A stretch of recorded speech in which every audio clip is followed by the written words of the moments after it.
Get ready with me while I tell you about the worst date that I have ever been on in my life. This was about 2 years ago. I met this guy on a Saturday night. He was at one of my guy friends' tables that I was also at. We were talking and hanging out all night. At the end of the night, when we all were getting ready to go home, he asked me to go on a date the following day, which would have been a Sunday night. I agreed to it, and he said that he would pick me up around 7:30 and that he would make a reservation at somewhere nice. And to be honest with you, I don't usually let guys pick me up on the first date, but I figured that it would be fine because he was at a table with a lot of my friends and seemed like he knew a lot of the same people that I knew. That was my first mistake.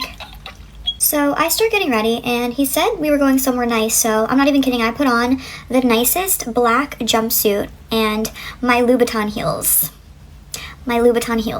So at this point, it's like 7:15, and he asked for my address. Also forgot to mention that he texted me earlier in the day saying the reservation is confirmed for 8 o'clock. So it's like 7:45 at this point, and he's still not at my house.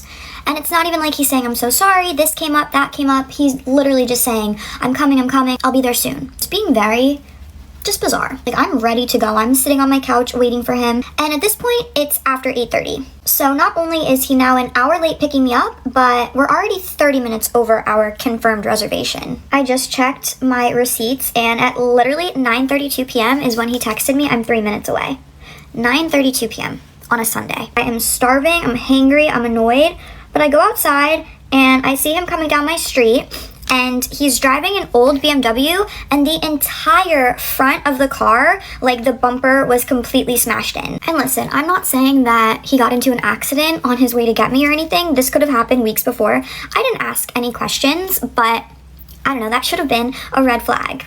And you'll realize why in a little. So on the way to the restaurant, he's driving just like super slow, like abnormally slow. And he's like sitting like really high up, and he's just like really focused on the road and just driving like a grandparent. And he's also like taking this really weird route. There's one main way to get to the strip of restaurants that we were going to.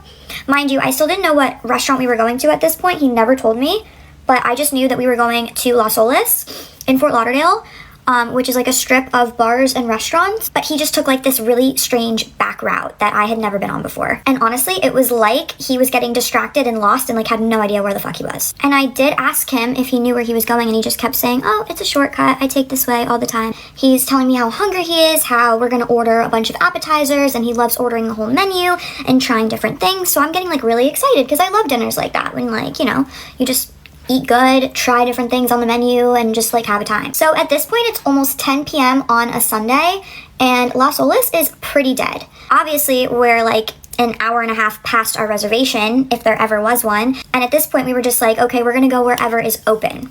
So we ended up going to some hole-in-the-wall restaurant that's like really well known, but it's like a bar. Even more annoyed because here I am in my really dressy outfit and my Louboutin heels, and we're going to just some random little bar restaurant. We sit down at a table and we're looking at the menu, and he's like, honestly, I'm not that hungry, I might just get the mac and cheese.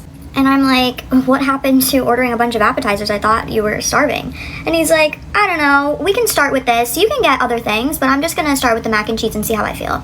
I'm like, okay, so I order some random chicken dish with broccoli. So about 2 minutes after the server takes our order, these two sketchy guys walk in and walk past our table, and we're just gonna call my date John. They're like, hey, John, what's up? Haven't seen you in years. It's been so long. How are you doing? So they're like catching up for a couple minutes, and then the two guys go towards the back of the restaurant. I don't know if they went to the bathroom or if they went out a back door, but they disappeared. And then 2 minutes later, John is like, I'll be right back. I'm gonna use the bathroom before the food gets here. So I'm like, okay. So I'm just sitting there waiting. 5 minutes go by, still waiting. 10 minutes go by, still waiting. And after 10 minutes, I start getting a little concerned.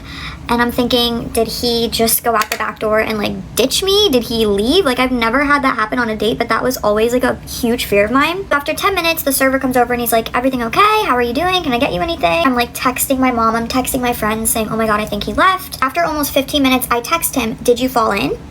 No reply. Then the server comes and brings our food out, and I'm like, do I start eating? Do I wait? I have no idea what to do. So I tried calling him to tell him that the food was here. He answered and he was like, I'm so sorry. I'm on the phone, but I'll be right out. I'm trying to be polite and I don't touch my food. I'm sitting there waiting. The server comes over and the server's like, concerned. He's like, what's going on? Did he leave? And I go, honestly, I don't know what's going on. Another 10 minutes go by, and at this point, I'm just really, really irritated. I texted him, I'm leaving. So finally, he comes out of the bathroom, sits down, and I immediately can tell that something is just not right with him. I start eating my food, we're talking, and then all of a sudden, I look over at him, and he starts nodding out into his plate of food. He's literally just like head down, eyes shut, in his plate of food. So I nudge him and I'm like, are you good? And he gets so defensive and he's like, what are you talking about? What do you mean am I good? And I said, you were just sleeping in your food. No, I wasn't. I wasn't sleeping, like getting so mad. And then he starts getting like aggressive and like really arguing with me. Like, I don't even know you and you're gonna be screaming at me in a restaurant. So I'm just thinking like how I am going to get up and get out of here because I'm not letting him drive me home. He's obviously on drugs. There's no way that I'm gonna get back in his car. So I asked him what he was doing in the bathroom, and then he goes, oh, those guys that came over to the table and like said hi, they were in there, so we were just talking. And I'm like, you told me that you were on the phone. So now there's two different stories. Clearly there was some kind of a drug deal going on, or they were doing drugs in the bathroom, I have no idea. And I'm not even kidding, like he barely touched his food. He took maybe 2 bites of his mac and cheese. He keeps nodding out, he's not eating his food, so I'm just really, really pissed at this point and I wanna go home. So I say to him, do you think you could hurry up because I really wanna go home? And he got so mad at me and so defensive and so aggressive. I'm just thinking about getting up and just leaving. A million things were just going through my head and I was trying to plot the perfect escape. I was just thinking that if I would have gotten up from the table, he would have chased after me. So I wanted to wait until we paid the tab and got up and left. He finally pays the check and then we get up and we're walking to the car. And I'm like, I think I'm gonna call an Uber. He's like, why? Getting all like butthurt and defensive. And I said, because to be honest with you, I don't think that you're good to drive. And he's like, what are you talking about? I'm sober, I can drive. And I'm just getting like really irritated. While we're walking in the car, he's like arguing with me back and forth, like, you're not getting an Uber, I'm gonna drive you home, I promise I'm fine, everything's fine. But basically, on the way back to the car, he goes down this alley saying that it was a shortcut to get back to the car, and at that point, I took off running. And mind you, this is down Las Olas. It's not like we were in the middle of nowhere or in like a random parking lot.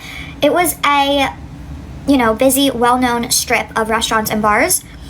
But still, I took off running. I think it took him a little bit to realize that I wasn't behind him anymore. Once he realized, he started blowing up my phone, wondering where I went, kept texting me, calling me. I blocked his number, went to this crowded, well-known bar where there was a million people, and I called myself an Uber, and I took an Uber to my parents' house, and I slept at my parents' house that night. But yeah, my parents live right down the street from me, and I don't know, I was panicking that he would like show up at my house. I don't know, a million things were going through my head, and I was just really in the worst mood after that date. Like I said, that was over 2 years ago. I learned a lot of lessons that night, and to this day, that was the worst date that I've ever had in my life, and I hope it doesn't get worse than that. Stay safe out there, ladies.